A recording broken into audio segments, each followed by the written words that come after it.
اللہ تعالیٰ قرآن مجید میں ایک مقام پہ ارشاد فرماتا ہے وَمَا أَصَابَكُم مِّن مُّصِیبَةٍ فَبِمَا کَسَبَتْ أَیْدِیکُم وَیَعْفُو عَن کَثِیر۔ جو تمہارے اوپر کوئی مصیبت آتی ہے وہ تمہارے ہاتھوں کی کمائی ہے، تمہاری اپنی کرتوتوں کا نتیجہ ہے، اور اللہ تعالیٰ بہت ساری چیزوں سے درگزر فرماتا ہے۔ یہ اس کی کرم نوازی ہے کہ وہ درگزر فرماتا ہے اور کبھی کبھی گرفت کرتا ہے۔ اگر وہ ہر کوتاہی پر گرفت کرنے لگے تو قرآن مجید میں ایک دوسرے مقام پہ ارشاد فرمایا کہ لوگوں کے ظلم کی وجہ سے، بے جا کاموں کی وجہ سے اللہ اگر گرفت کرنے لگے تو زمین کی چھاتی پر ایک چوپایا بھی زندہ نہ بچ پائے۔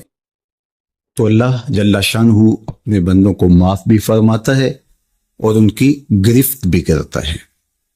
پچھلی امتیں جب گناہوں میں مبتلا ہوتی تو ان کو تنبیہات کی جاتی، ان کو سمجھایا جاتا انبیاء علیہم السلام کے ذریعے سے، اور انہیں چھوٹے عذاب کے جھٹکے دے کر کے تنبیہ کی جاتی۔ لیکن جب وہ قومیں نہ سنبھلتی تو اللہ تعالیٰ جل شانہ ان کے اوپر عذاب استیصال نازل کرتا۔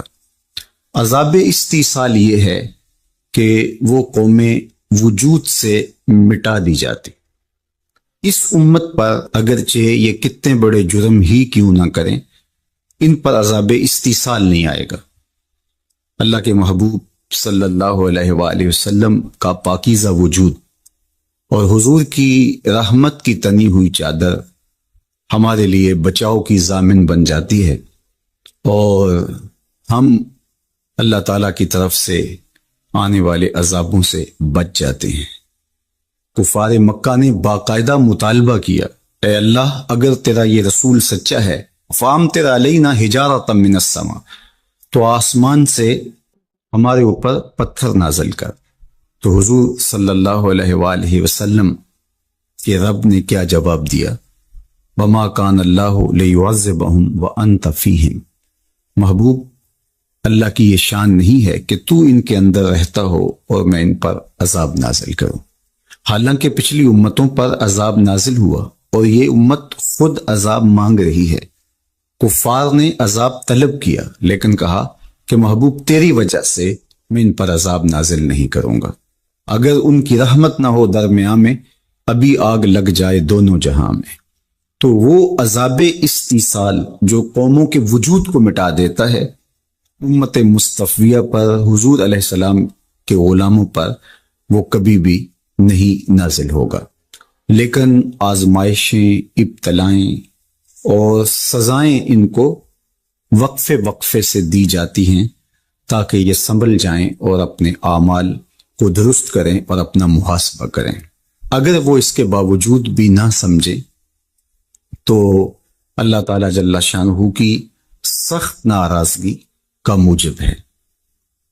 اہل ایمان پر جو ابتلائیں آتی ہیں، جو آزمائشیں آتی ہیں، اس پر جب وہ صبر کرتے ہیں اور اللہ کی طرف رجوع کرتے ہیں تو ان کو اس کا اجر اور اس کا صلہ دیا جاتا ہے۔ حضور نبی رحمت صلی اللہ علیہ وآلہ وسلم نے ارشاد فرمایا کہ مومن کے پاؤں میں کانٹا بھی چبھتا ہے تو وہ بھی اس کے گناہوں کا کفارہ بنتا ہے، وہ بھی اس کے لیے بہتری کا ضامن بن جاتا ہے۔ تو جو وبائیں آتی ہیں، تکلیفیں آتی ہیں، تو وہ اس کے لیے بہتری کی ضامن ہوتی ہیں۔ اسی لیے تو وباؤں سے جو اللہ پر یقین رکھتے ہوئے انتقال کرتے ہیں وہ شہید کے زمرے میں آتے ہیں۔ کتنا بڑا درجہ ہے شہادت کا، لیکن ان کو یہ نصیب ہوتا ہے۔ وہ اپنے آپ کا محاسبہ کرتے ہیں۔ کیسے ہمیں پتہ چلے کہ جو مصیبت ہمارے اوپر آئی ہے وہ سزا ہے یا ابتلا ہے؟ تو علماء نے کہا کہ جو وبا، جو مصیبت، جو تکلیف تمہیں پہنچتی ہے اس پر اگر تمہیں اللہ کی طرف رجوع نصیب ہوتا ہے تو وہ ابتلا ہے، اس سے تمہارے درجے بلند ہوں گے، تمہارے گناہ مٹیں گے۔ اور اگر ان آزمائشوں، ان امتحانات اور ان وباؤں کے باوجود بھی تمہارا اللہ کی طرف رجوع نہیں ہوتا اور تم اسی طرح اپنی زندگی کو گزارتے ہو جس طرح اس سے قبل گزارتے ہو تو وہ تمہارے لیے سزا ہے۔